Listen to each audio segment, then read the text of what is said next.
my first shots of the Stephen Avery case.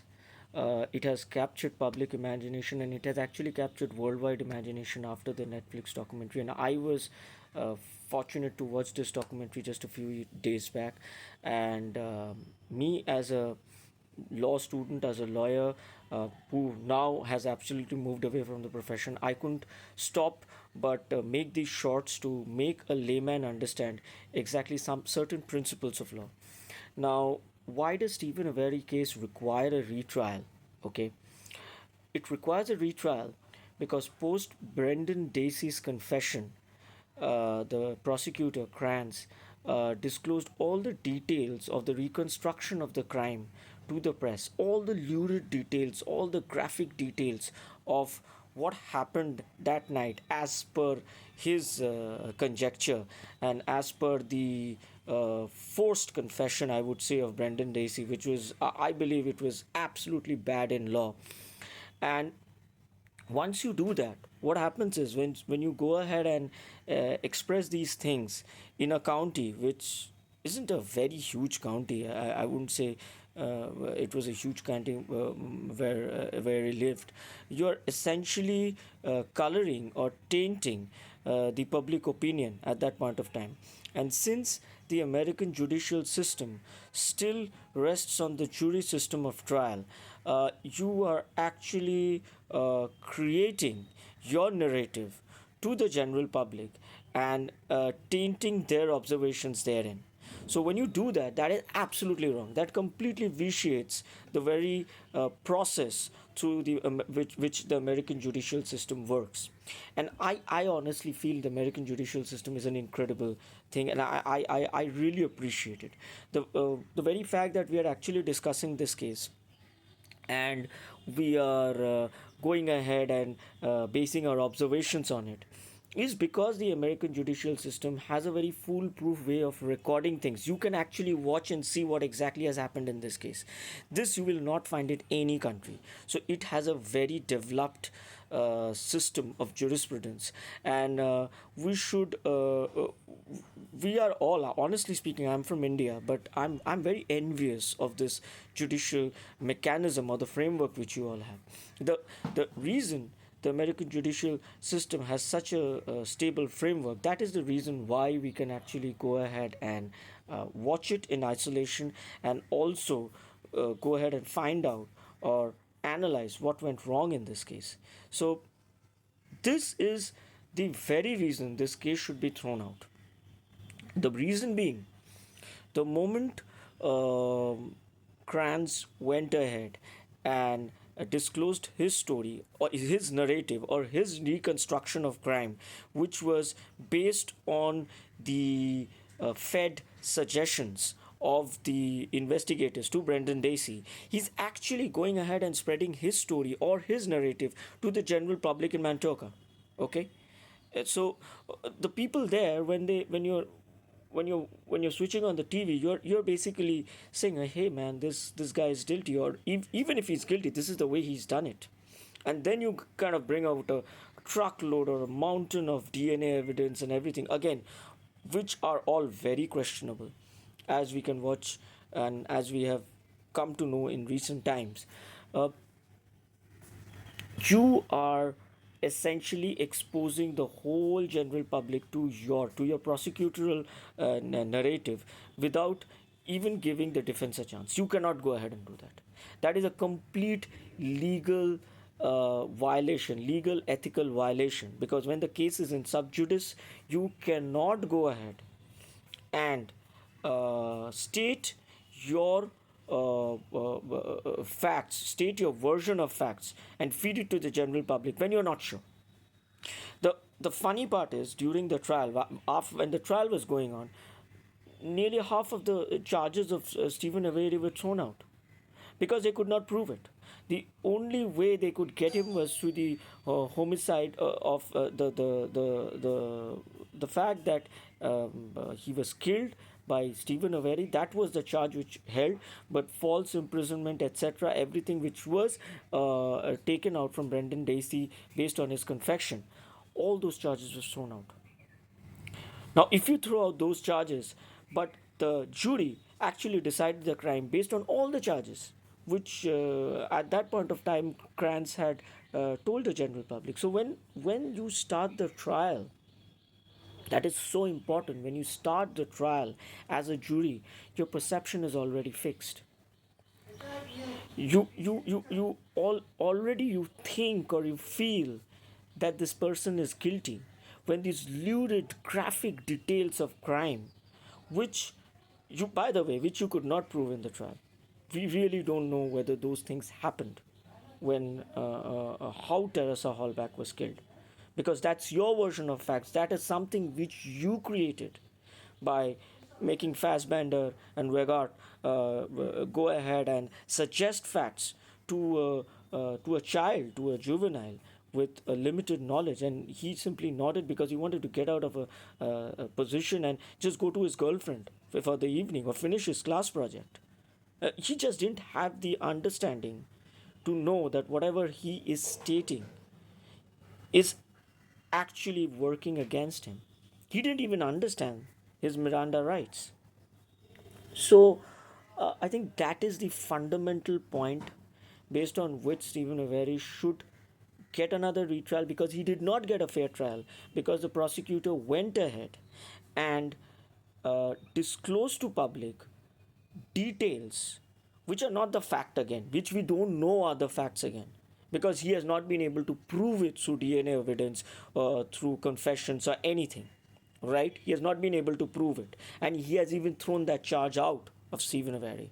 Okay, the moment he got this forced confession again, it is you I believe everybody knows now that Brendan Dassey's the appeals have been turned down. All back confession have been for seeking his release has been turned down by the Seventh Circuit, and I believe Supreme Court has also not taken down the case, not taken up the case of Brendan Dassey.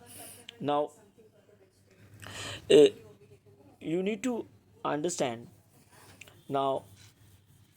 They all say that they did not force the boy to give the confession. They did not go ahead and what exactly were you looking at? I'm asking the Seventh Circuit judges. I believe they have ruled, right?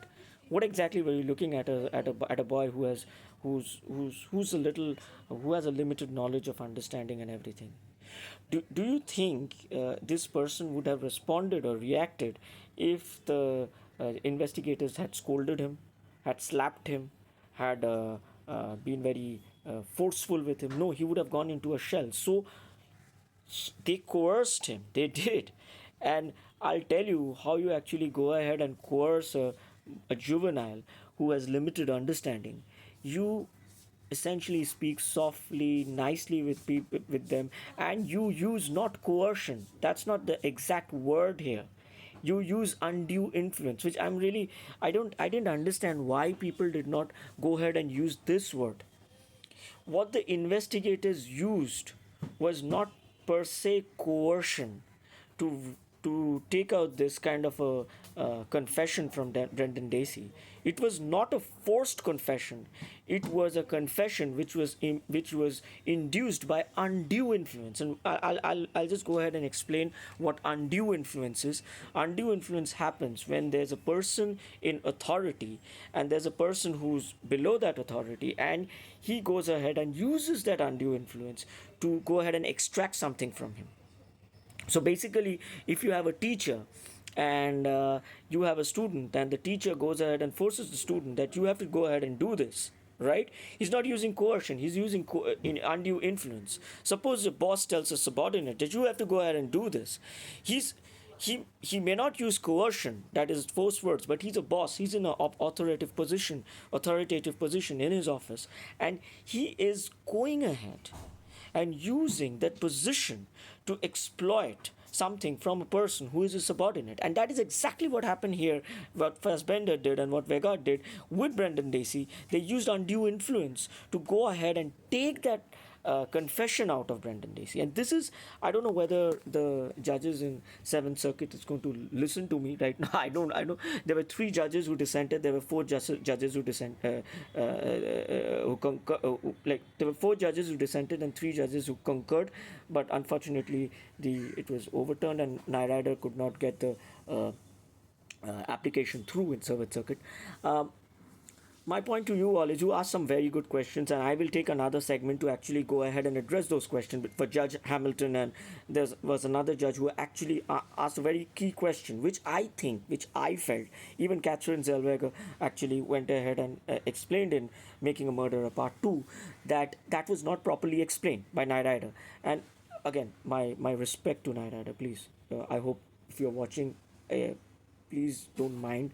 But I think what happens is with constitutional lawyers, sometimes you concentrate on the constitutional points so hard that sometimes certain questions of facts are not addressed, and that leads to a little bit of a gray area which can be exploited by the opposite side.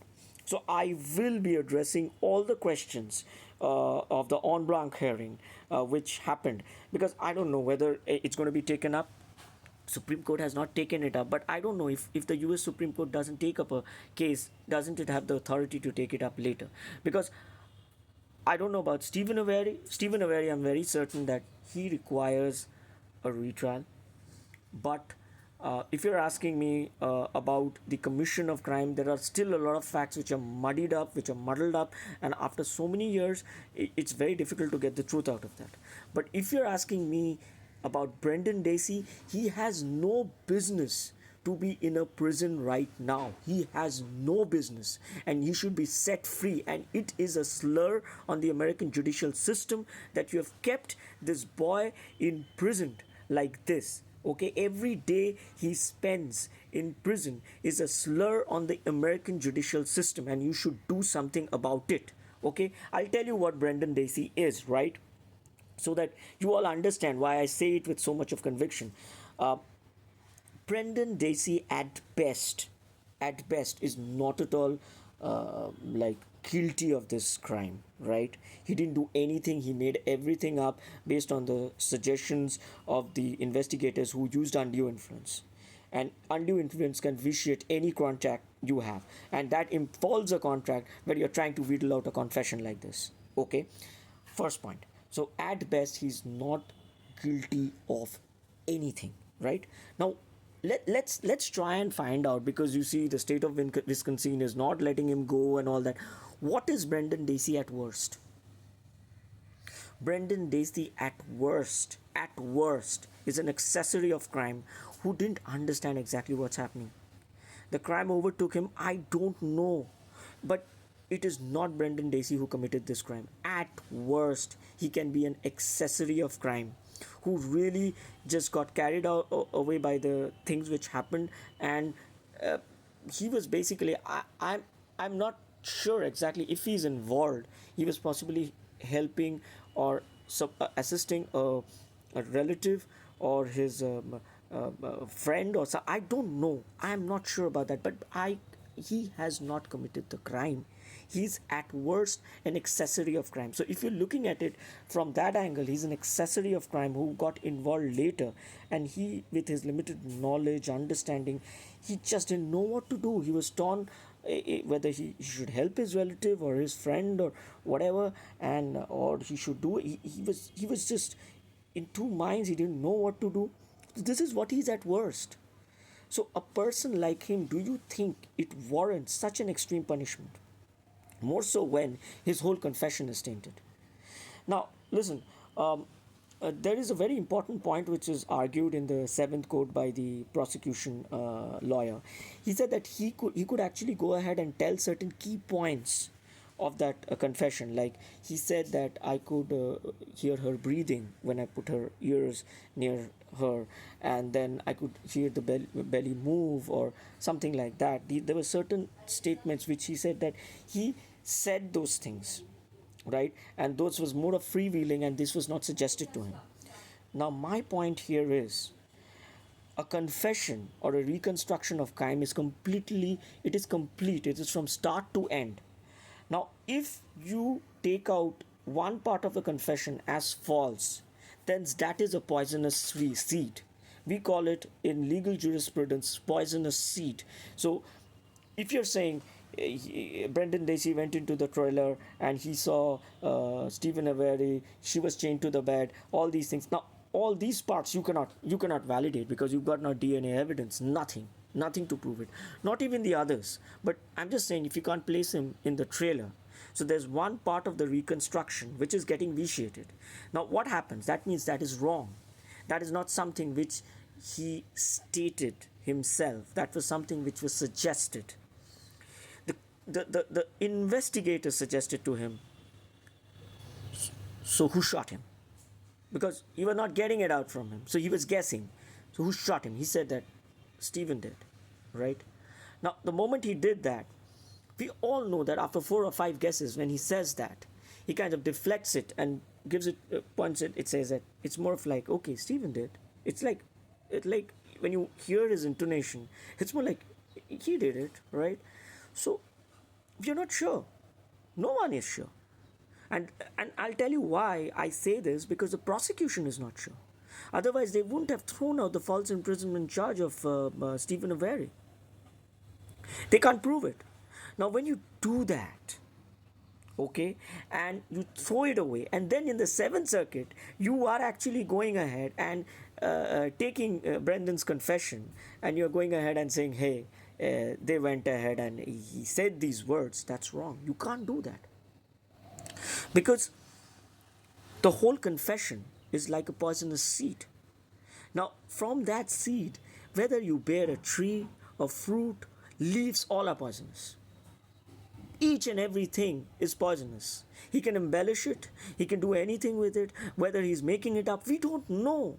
So, you cannot base your judgment on a confession which is not complete and truthful, which is truthful in parts, but at certain places or points you can absolutely understand it is a half truth, it's a lie, you don't know what it is.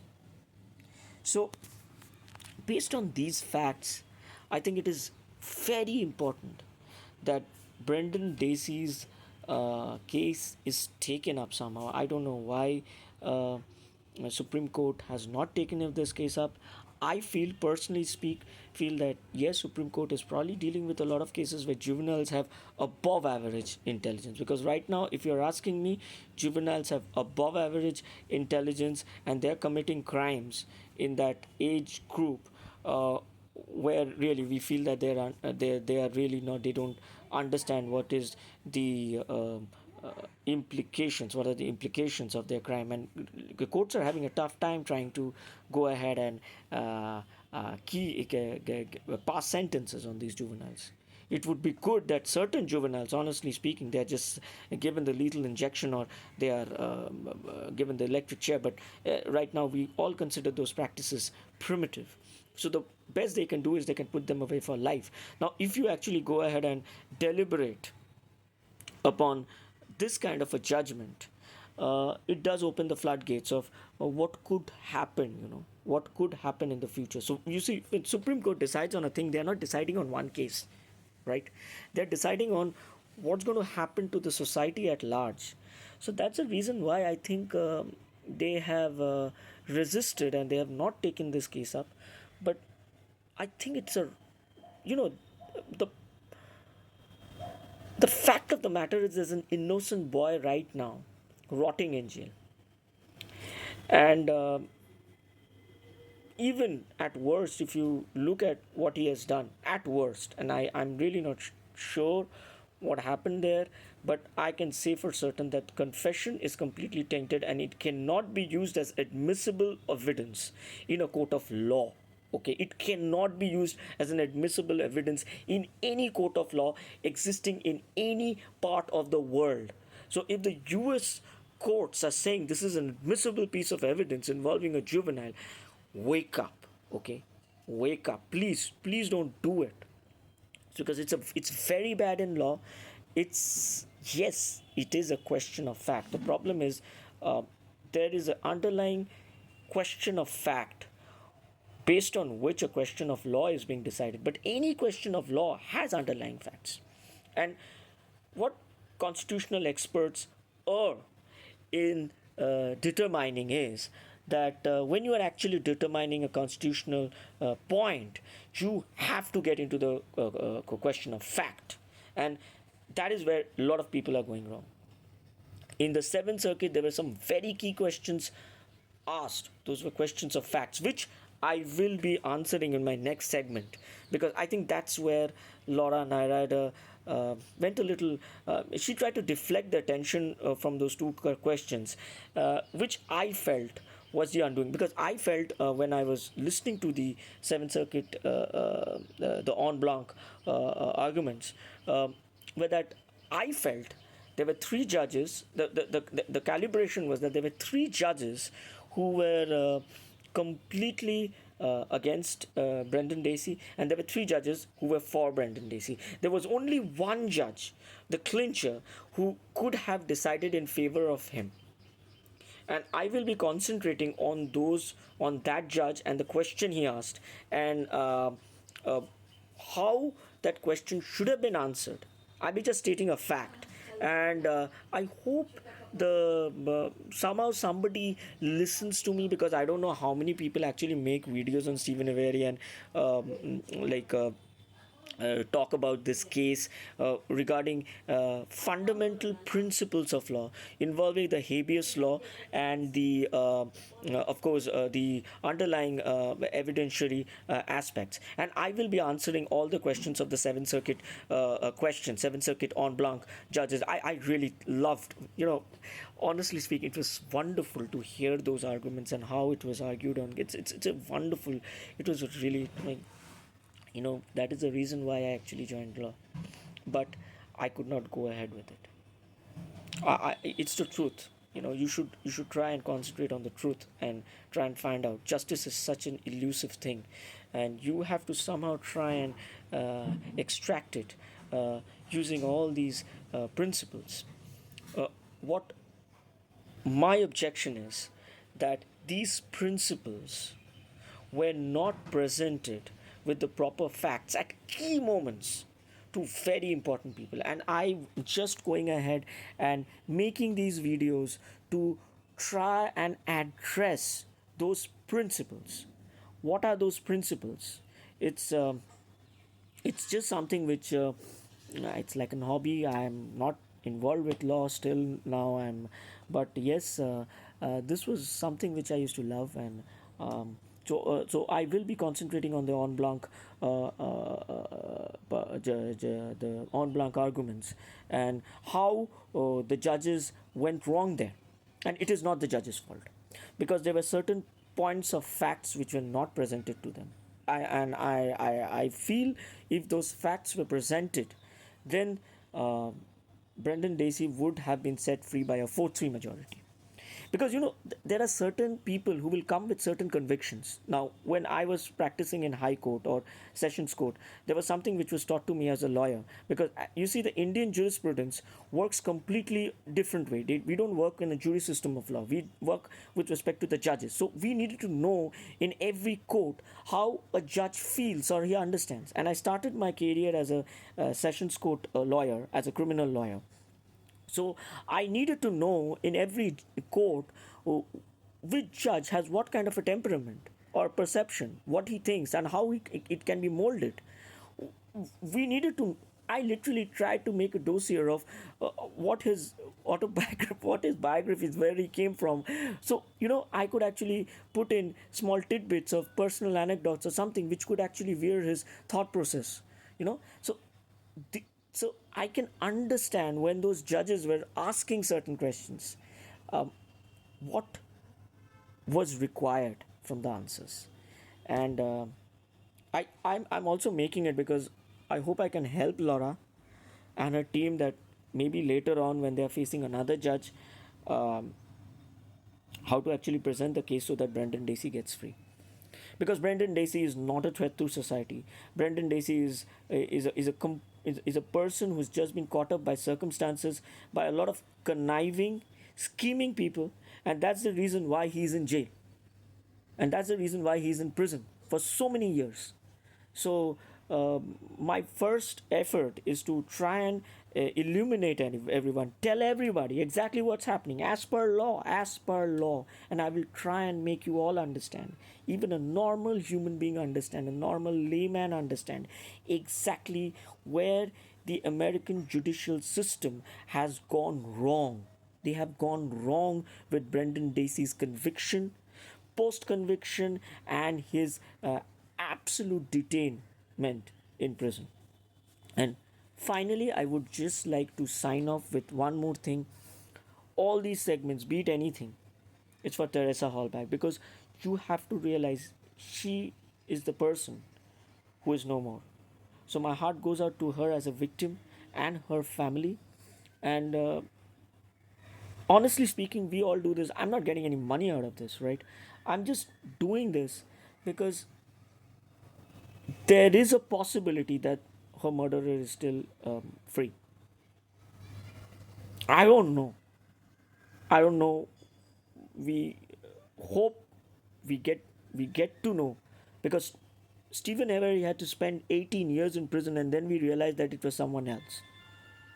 So as long as there is a possibility, and there is not a slim possibility. Let us make this point very clear. Okay, there's a very strong possibility that the killer is still loose. Okay, so we don't know exactly what happened on that night.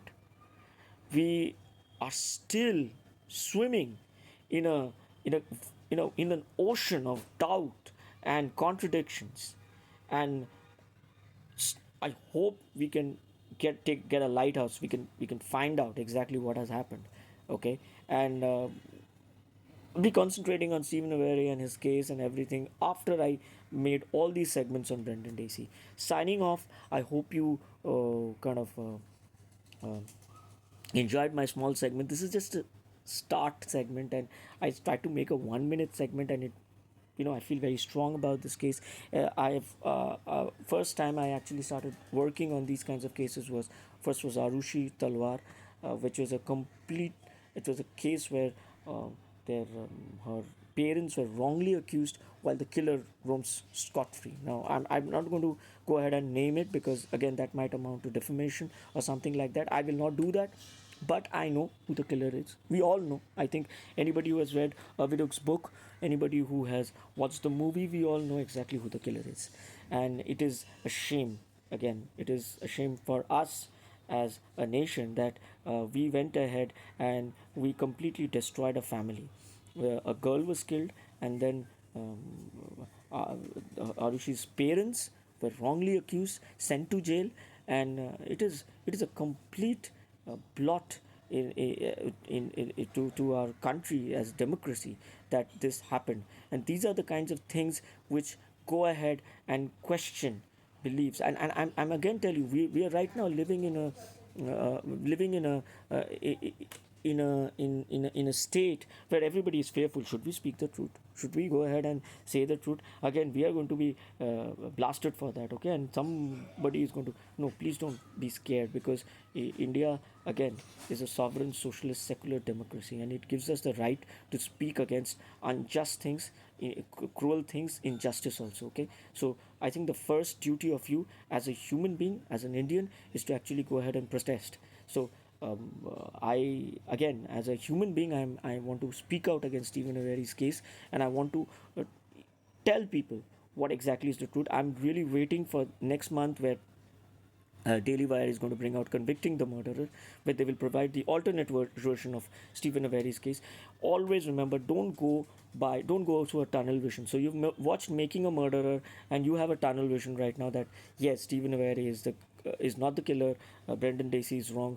No, you need to watch both sides. Then only you can arrive at the truth. But whatever truth it is, this is one thing I'm absolutely certain about. Brendan Dassey should be set free based on the legal principles of law. We need to take very strong, sturdy steps in order to do that. And I will break up my program in order to explain why I think so. Okay. Thanks, everyone. Bye. Shop Johnny. Signing off.